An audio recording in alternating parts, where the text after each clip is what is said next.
November 1st, 2021, Ghislaine Maxwell had her pre-trial. She was not entirely silent at this hearing. What did she have to say? I have not committed any crimes. I don't know about that, Ghislaine. Maxwell was shuffled into the courtroom, shackled at her hands and feet, wearing a baggy blue jumpsuit with a long-sleeved shirt underneath. She wore brown, large-framed reading glasses and shoulder-length black hair. Maxwell smiled and blew a kiss over her mask to her sister, who returned the gesture. I don't know which sister was at the pre-trial. According to Maxwell's attorney, before she was transported to the courthouse, she was forced to climb into the transport van on her hands and knees because she was restricted by the shackles. Maxwell's trial starts in T-minus 22 days. We may have hints to Ghislaine Maxwell's possible defense strategy to the criminal charges placed upon her. Ghislaine Maxwell apparently plans to challenge prosecution claims that she groomed underage girls for Jeffrey Epstein to abuse. She may also plan to offer testimony that her accusers might have faulty memories. Faulty memories, what does that even mean? Did DiCaprio inception his way into all of the accusers' minds and plant these memories of all of them being abused by Jeffrey Epstein? They're planning on having Elizabeth Loftus, a psychologist specializing in memory issues, testify about false memories. They're literally going to try and bring in experts to prove that Maxwell's abuse was scientifically impossible. What the fuck?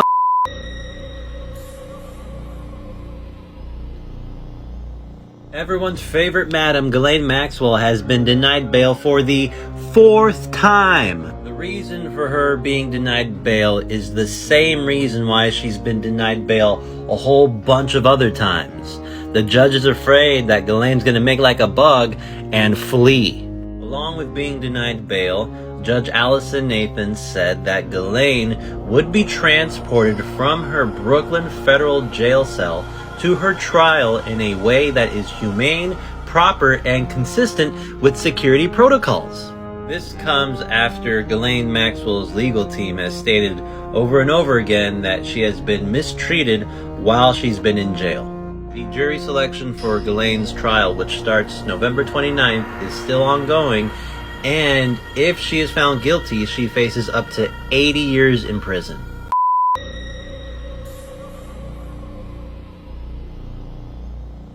This guy is Jes Staley. He is the former CEO of Barclays. Jes Staley had to resign from Barclays because it was found out recently that he was associates with Jeffrey Epstein. It's been reported that over a 4-year period, Jes Staley and Jeffrey Epstein exchanged 1,200 emails.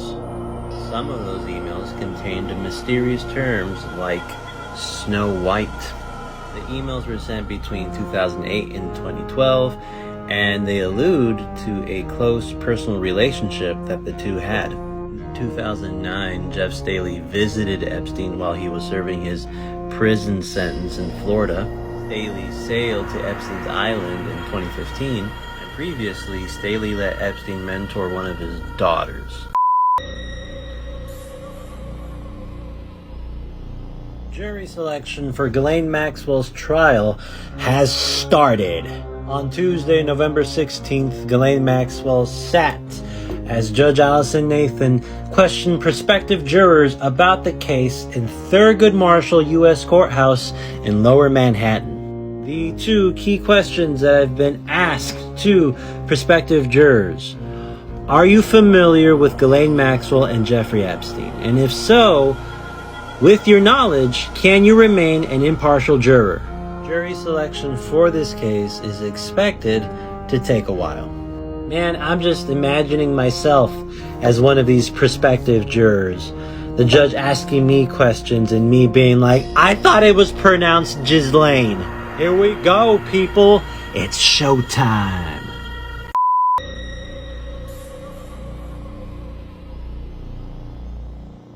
A prospective juror for the Ghislaine Maxwell case was dismissed this past Thursday because he had met Jeffrey Epstein years ago while working in the financial industry.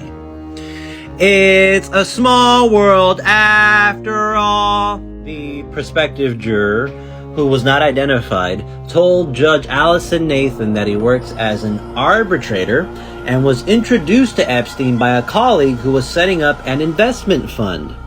Epstein was an investor in this fund, and he was one of the largest investors. A colleague was responsible for the chance meeting. It happened in the hallway of an office building, and it took all but 30 seconds. The name of the fund and the year this happened were not stated. After the man shared this, Judge Nathan was all like, "You're done."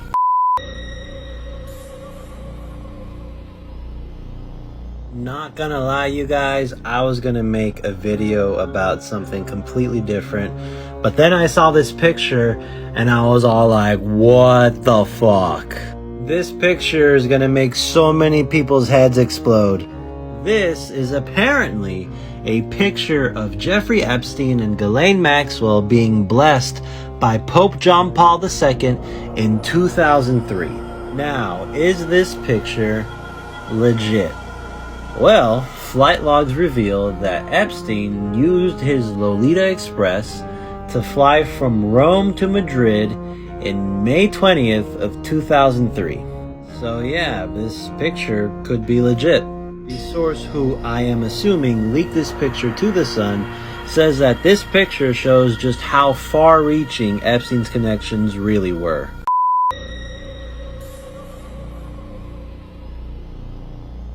Ghislaine Maxwell is going on trial November 29th, and notable Jeffrey Epstein victim Virginia Roberts-Giuffre will not be testifying against her.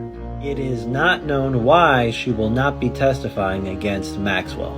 She is, though, prepared to host off-the-record briefings for reporters throughout the trial from her home in Australia. Maybe the dango killed Jeffrey Epstein. I'm fucking terrible. At least 4 accusers are set to testify against Maxwell, with 3 of them being granted anonymity. I have a theory as to why she's not testifying, and it probably has to do with her living in Australia. I hear Australia has some pretty draconian travel restrictions because of COVID, so that's my guess.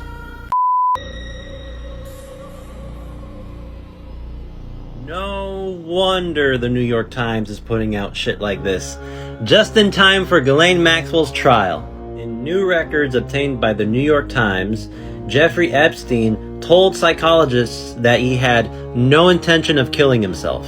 He apparently told the jailhouse psychologist, "Being alive is fun."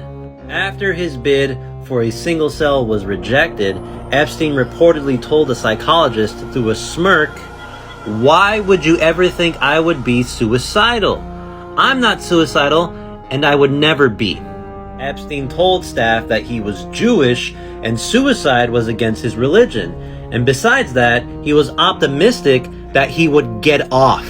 The psychologist wrote, he lives for and plans to finish this case and to go back to his normal life. No wonder they're trying to spin this shit like a tornado.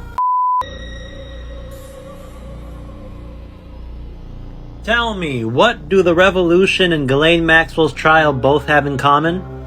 They will not be televised. The media can't pull a Rittenhouse or an OJ on this one. There will be no cameras in the courtroom as Ghislaine Maxwell goes on trial.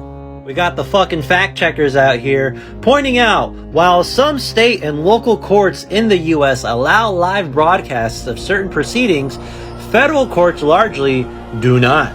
Now, I can't help but point out the one key word in this caption, and that's the word largely, which suggests that federal courts sometimes do allow some cases to be live broadcasted.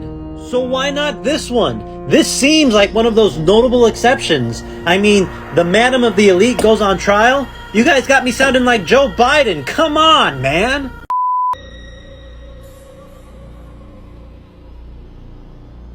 Today was the first day of Ghislaine Maxwell's trial. What happened? Let me tell you. The prosecution and defense both gave their arguments.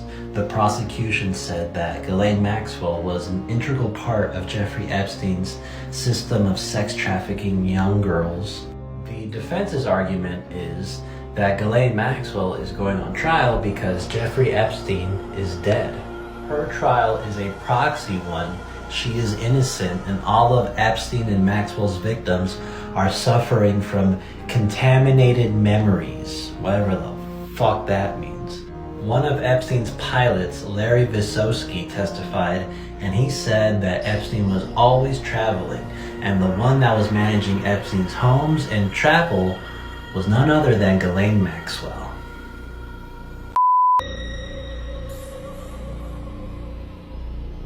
The first of the 4 women described as key accusers in the indictment against Ghislaine Maxwell testified on Tuesday that Maxwell was often in the room when the witness, just 14 at the time, had sexual interactions with financier Jeffrey Epstein. This witness was a woman in her early 40s who went by the pseudonym Jane. This witness described abuse and orgies and all the other gross shit that Ghislaine and Epstein were into. This witness was cross-examined by one of Ghislaine's lawyers. Ghislaine's lawyers were mainly trying to attack the witness's credibility, asking her why it took 20 years to come forward, and also pointing out the millions of dollars the witness was awarded from the Epstein Victims Fund. Epstein's pilot also continued his testimony, saying that he flew the following people: Bill Clinton, Donald Trump, Prince Andrew, and Kevin Spacey.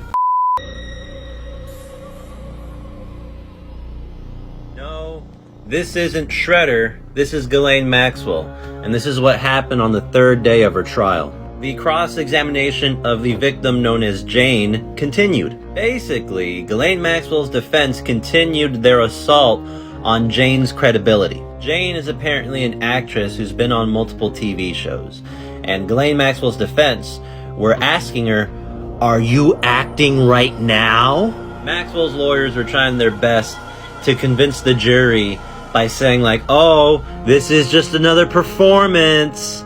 But then Jane was all like, "Nah, these people really fucked me up." Jane also said while she was with Epstein, she met a lot of people, including his brother Mark, his personal chef Adam Perry Lang, Prince Andrew, and she even recalls going to Mar-a-Lago when she was 14 to meet Donald Trump himself.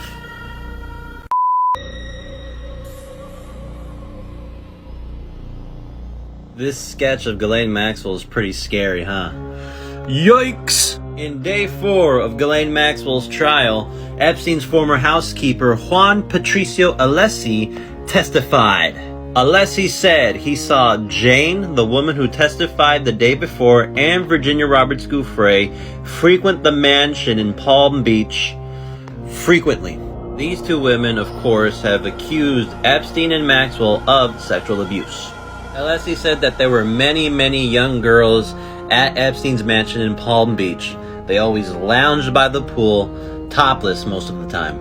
Alessi also said that Ghislaine Maxwell was very much the lady of the house, and she even created a 58-page booklet with rules for the staff. One of the rules was never look Jeffrey Epstein in the eye. A psychologist also testified on the nature of grooming.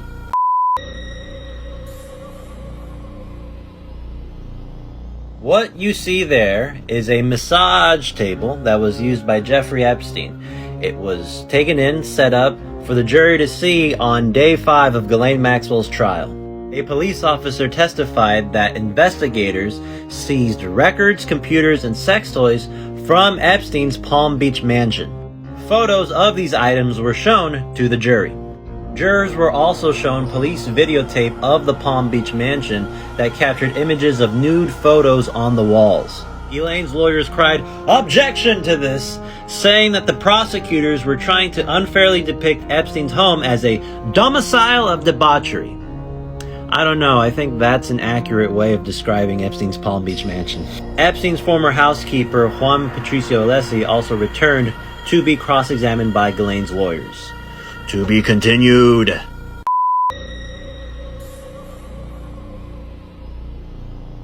On the 6th day of Christmas, the 6th day of Ghislaine Maxwell's trial, a woman by the name of Kate took to the stand to testify. Kate is considered a minor victim because she was of age when the alleged abuse happened, but Judge Allison Nathan let her give her testimony to the jurors. Kate said that she met Ghislaine Maxwell through an older boyfriend in Paris. They then met up in London for tea, and then that's when Ghislaine Maxwell told Kate about her philanthropist boyfriend, Jeffrey Epstein.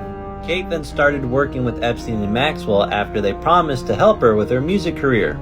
That, of course, didn't happen, and Maxwell instead subjected Kate to the cycle of abuse almost all of the other victims suffered. According to Kate, Maxwell said that Epstein needed to have sex 3 times a day. Kate was then cross-examined. On day 7 of Ghislaine Maxwell's trial, a third woman took to the stand. This woman's name is Carolyn, and she said that Jeffrey Epstein started sexually abusing her at the age of 14. Carolyn was paid to give Epstein massages. She dropped out of middle school, she was addicted to cocaine and pills, and even when she got pregnant and had a child, she would still go over to Epstein's house to give him sexual massages because she needed the money. Carolyn said she was introduced to Epstein by Virginia Roberts CIUFFRE. No wonder she didn't testify. Carolyn said that Maxwell and Epstein knew very well she was underage. Also, the brother of Jane, the first woman who testified, was supposed to testify as well, but Jane and Brian contacted each other via phone, and that disqualified Brian from testifying. To be continued.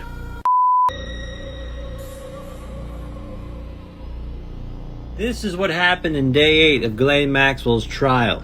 Janine Gill, the former HR director of Mar-a-Lago, corroborated evidence that Ghislaine Maxwell had indeed met Virginia Roberts CIUFFRE at Mar-a-Lago. Sean, the boyfriend of accuser Carolyn, testified and said that he drove Carolyn to Epstein's mansion often. Sean also said that when Carolyn would leave the mansion, she would always have hundreds of dollars with her.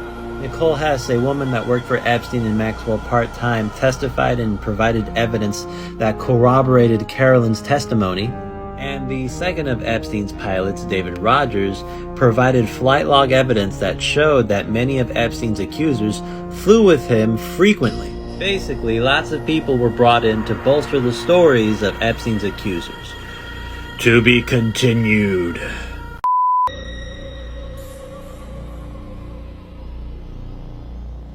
What happened on day 9 of Ghislaine Maxwell's trial?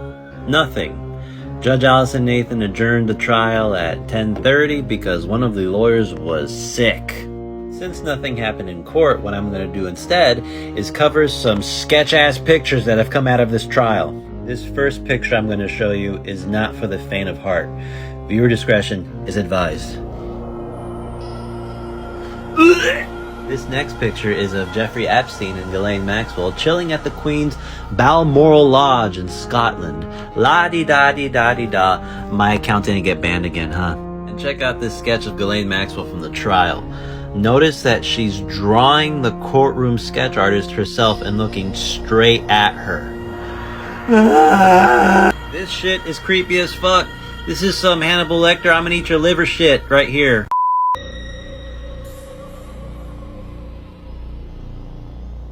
Day 10 of Ghislaine Maxwell's trial saw Annie Farmer take the stand. Annie, along with her sister Maria, are notable Epstein accusers. They were among the earliest alleged victims to accuse Epstein and Maxwell of abuse. In her testimony, Annie Farmer sifted through a dark memory of abuse. She basically detailed how she met Epstein and Maxwell and how they abused her. Maxwell's defense lawyers rejected Farmer's testimony, alleging parts of her story were not backed up by evidence. They also pointed out how Farmer had received $1.5 million from the Epstein Victim Compensation Fund. And with all of that, the prosecution rested its case. This is a bit of a surprise because the prosecution asked for 3 weeks to make their arguments. To be continued.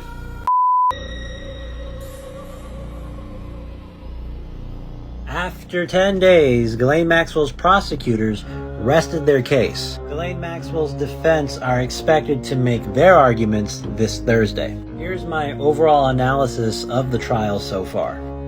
The prosecution focused solely on the sex crimes that were committed by both Ghislaine Maxwell and Jeffrey Epstein. They tried really hard to tie her to Epstein. While the sex crimes are awful and she deserves to go away for a long time based solely on that, no mention was made to any money laundering or other shady financial dealings. A lot of documents and flight logs had names redacted. And when it comes to the notable people that the witnesses say that they saw, like Prince Andrew, Clinton, and Trump, all they've said so far is they were just there. I don't know, I just get the feeling everyone's trying to tiptoe and protect some elites.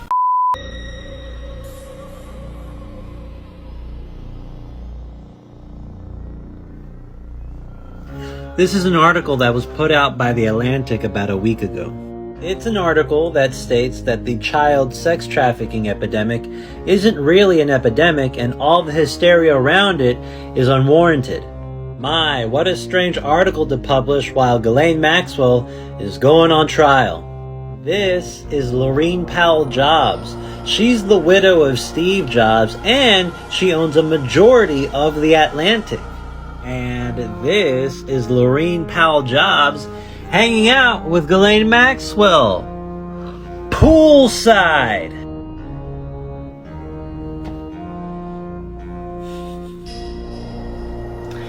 I got nothing.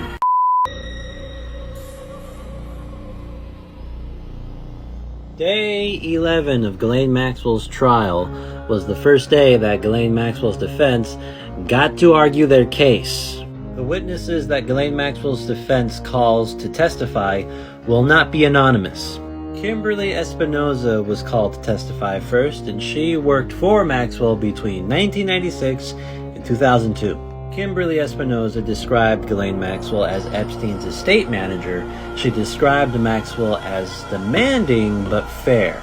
Kimberly Espinoza said that she highly respected Ghislaine Maxwell and she saw no sexual activity whatsoever. An expert witness then testified. Her name is Elizabeth Loftus, and she talked about false memories. Ooh. She described how memories are fragile and malleable, kind of like her own integrity. Stay tuned for day 12.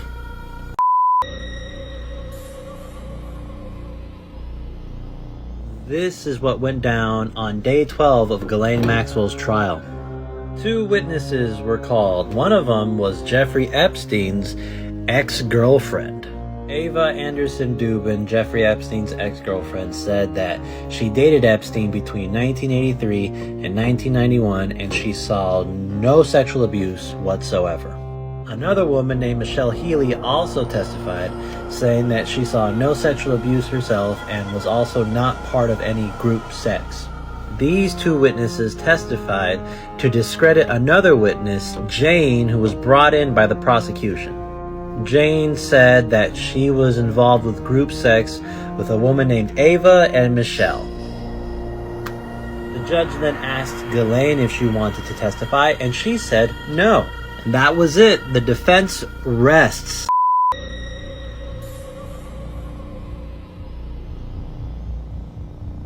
On day 13 of Ghislaine Maxwell's trial, jury deliberations began. The prosecution and defense also gave their closing arguments. The prosecution said that Ghislaine was an evil bitch. She was tied to Jeffrey Epstein. She did all of the diddling. There you go. The defense was all like, yo, bro, you're sensationalizing this shit. She's not as bad. She didn't do anything wrong. Not guilty. And so the jury went into their little box and are currently discussing whether or not Ghislaine Maxwell is guilty.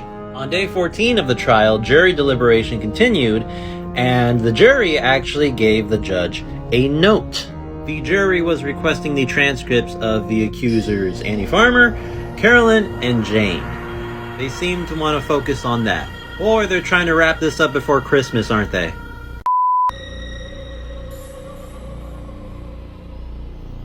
The jury in the Ghislaine Maxwell case has yet to reach a verdict. Fuck you, notification. Apparently, jurors need more time to decide whether or not Ghislaine Maxwell is guilty, so they will be going home for the Christmas holiday. You know, as soon as this trial started, I thought, oh, this is an open and shut case, easy, guilty. But the fact that jurors are still deliberating whether or not she's guilty, I'm just gonna hope for the best. With the jurors going home and the trial being put on pause, Ghislaine Maxwell is not only spending Christmas Day, but also her birthday behind bars. Silly Gilly turned 60 this Christmas. Happy birthday, I hope you get a lump of coal!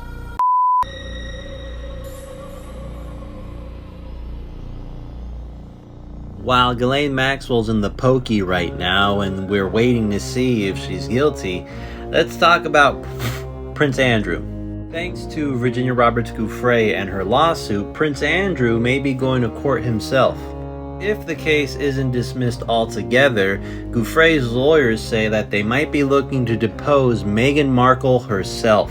There are 3 reasons why they may make Meghan Markle testify. Ooh, did you like that alliteration? Reason 1, she's in the US, so they have jurisdiction over her. Reason number 2, for a period of time, she was a close associate of Prince Andrew, so she might be privy to some details.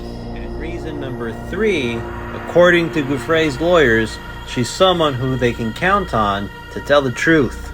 We'll have to wait and see.